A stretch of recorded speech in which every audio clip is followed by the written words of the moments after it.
नमस्कार, मैं जितेंद्र चतुर्वेदी। बात उस एक्शन की करेंगे जिसने हड़कंप मचा दिया है विपक्ष में नहीं, सत्ता पक्ष के कुछ मंत्रियों में। वो कौन मंत्री हैं और किस तरह का एक्शन पीएम ले रहे हैं, उस पर विस्तार से बात करेंगे। और इस पर चर्चा करना इसलिए भी जरूरी है क्योंकि खबर सिर्फ इसकी होती है कि विपक्ष के फला नेता के ऊपर गाज गिरी, उसके यहाँ ईडी गया, उसके यहाँ सीबीआई गया, उसके यहाँ इनकम टैक्स गया और बाकायदे आरोप मढ़ दिया जाता है कि साहब देखिए सारी कार्रवाई तो विपक्ष पर ही होती है।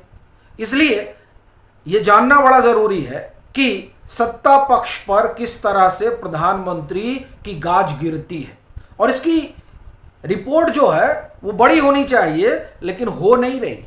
लेकिन कोई नहीं, उस पर हम लोग बात करेंगे। 4 मंत्री हैं, वो भी कैबिनेट मंत्री हैं, तो वो कौन है और किस तरह का एक्शन लिया जा रहा है, इसकी बात होगी। साथ ही साथ चर्चा इसकी भी करेंगे कि केंद्रीय गृह मंत्री इस समय पश्चिम बंगाल के दौरे पर है।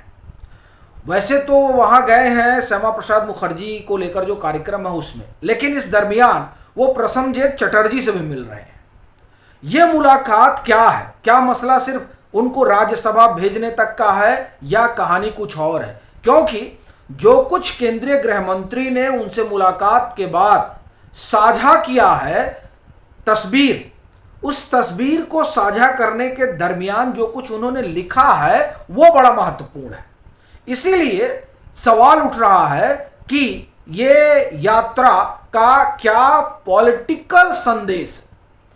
लेकिन पहले शुरू करते हैं इस बात से कि पीएम ने एक्शन क्या लिया है। देखिए, जो खबर है वो ये कि भूपेंद्र यादव, आप जानते हैं, कद्दावर नेता है।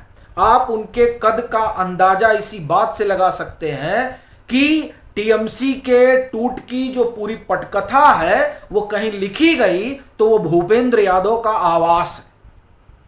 भूपेंद्र यादव वो शख्स है जो पश्चिम बंगाल के प्रभारी थे। उन्हीं की अगुवाई में आप एक तरह से कहें कि पूरा पश्चिम बंगाल का चुनाव, ये जो 22 सांसद 25 सांसद जिनकी बात हो रही है, 20 तो आ ही चुके हैं, ये जो टूट चल रही है, ये टूट कहीं पर अगर आप कहें कि आकार ली, कहीं अंजाम ली, तो भूपेंद्र यादव का घर है। अब आप समझिए कि कितने महत्वपूर्ण है भूपेंद्र यादव। उनको एक तरह से कहा जाए कि अमित शाह के करीबी मंत्रियों में माना जाता है, प्रधानमंत्री नरेंद्र मोदी के करीबी लोगों में माना जाता है। वहां क्या हो रहा है, इसी से पता चलता है कि पीएम जो है वो बख्शते किसी को नहीं है अगर मामला गलती का हो।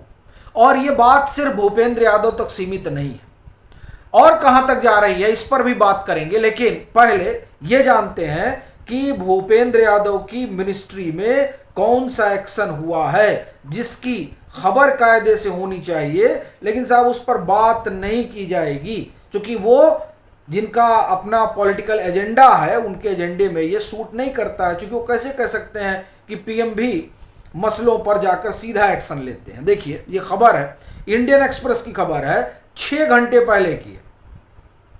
जांच के दायरे में कौन? केंद्र ने।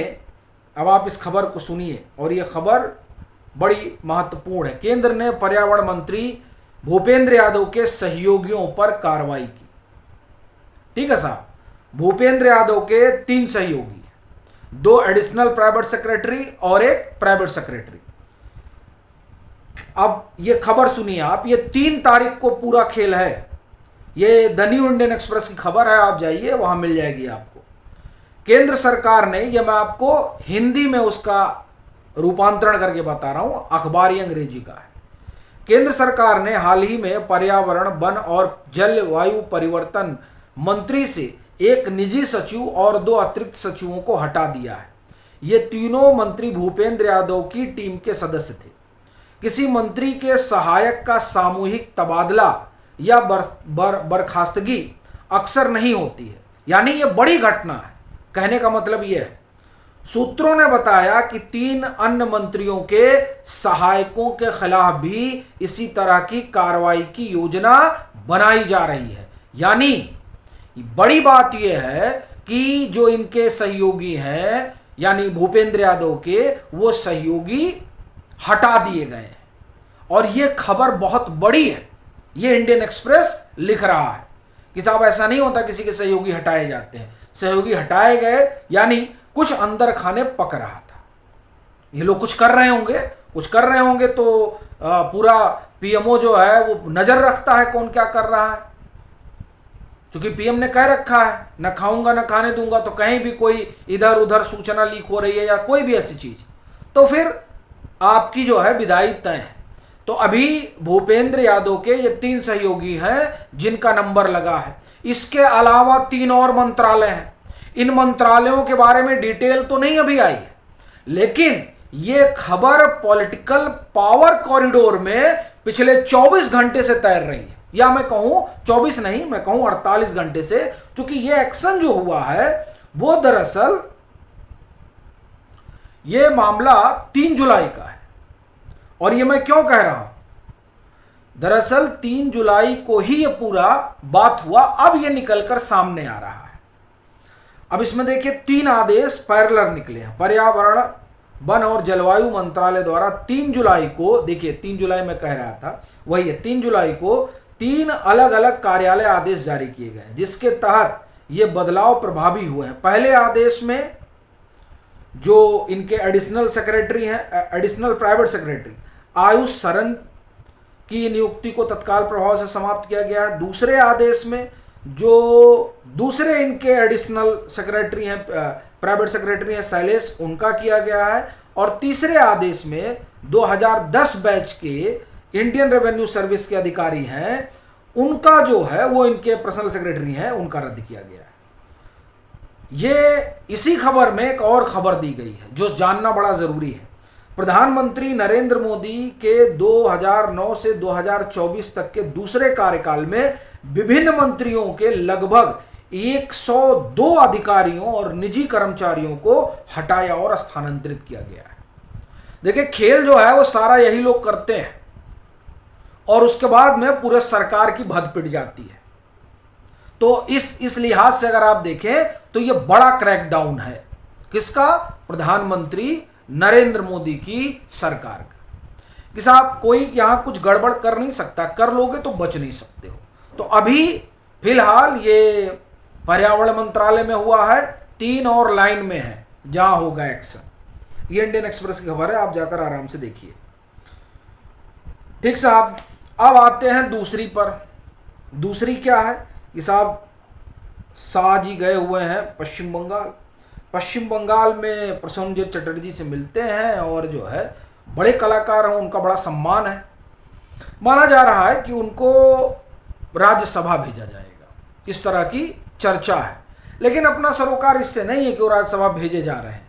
अपना सरोकार ये जो फोटो साझा किया गया है, उस फोटो साझा करने के दरमियान जो अमित शाह लिख रहे हैं वो बड़ा महत्वपूर्ण है।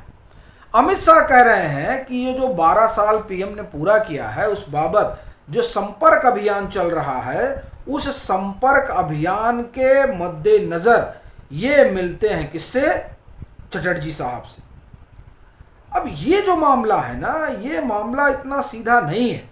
ये मैं इसलिए कह रहा हूं कि ये जो मेल मुलाकात होती है ना साहब, ये मेल मुलाकात या इस तरह का संपर्क अभियान तभी चलता है जब किसी तरह के चुनाव की तैयारी हो। अब मेरा सवाल ये है कि क्या वाकई में कोई चुनावी तैयारी चल रही है? ये सवाल उठना बड़ा ज़रूरी है, क्योंकि केंद्रीय गृह मंत्री यूं ही नहीं कर देते हैं। अब देखिए, ये उनका सीधा कहना है और आपको मैं ध्यान दिलाऊं, इस तरह का संपर्क अभियान का इतिहास है।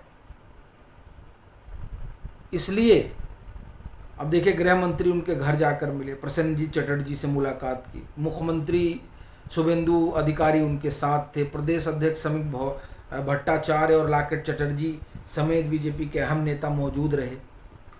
ठीक है साहब, मैं ये कहना चाह रहा हूँ, बाकी इनके बारे में डिटेल वगैरह दिया गया है। मेरा ये कहना है कि क्या 2027 में ही लोकसभा चुनाव की तैयारी है? आप फिर ठिठकेंगे, कहेंगे कि आप तो मतलब पूरा कयासी लगाते रहते हैं। देखिए, ये जो संपर्क अभियानों का आप इतिहास निकाल के देखिए, जब भी बीजेपी के आप ये कहें कि अमित शाह कोई संपर्क अभियान शुरू करते हैं, तो वो संपर्क अभियान आप एक तरह से कहें कि किसी छोटी मोटी बात को लेकर नहीं होता। ये बात ठीक है कि पीएम ने 12 साल पूरा किया है तो उसको लेकर वो संपर्क अभियान चला रहे हैं, जनसंपर्क अभियान चल रहा है, लेकिन मसला उतना भर नहीं है, मसला और भी है। देखिए, 2/3 बहुमत बीजेपी ने जुटा लिया है, यानी बीजेपी गठबंधन ने, तो वो बड़े आराम से पास करा लेंगे जो भी इनका अपना बिल है। तो क्या 2027 की तैयारी चल रही है, अब फिर उसमें होगा कि जनगणना हो रहा है और जनगणना के समय कैसे करा लेंगे, ये तमाम सारे सवाल उठेंगे और उठने भी चाहिए, क्योंकि एक वाइब्रेंट डेमोक्रेसी में सवाल बड़े ज़रूरी हैं। लेकिन ये जो मुलाकात है, ये मुलाकात इस तरह का संदेह पैदा कर रही है। बाकी आप लोगों की अपनी क्या राय है, ज़रूर साझा करिएगा।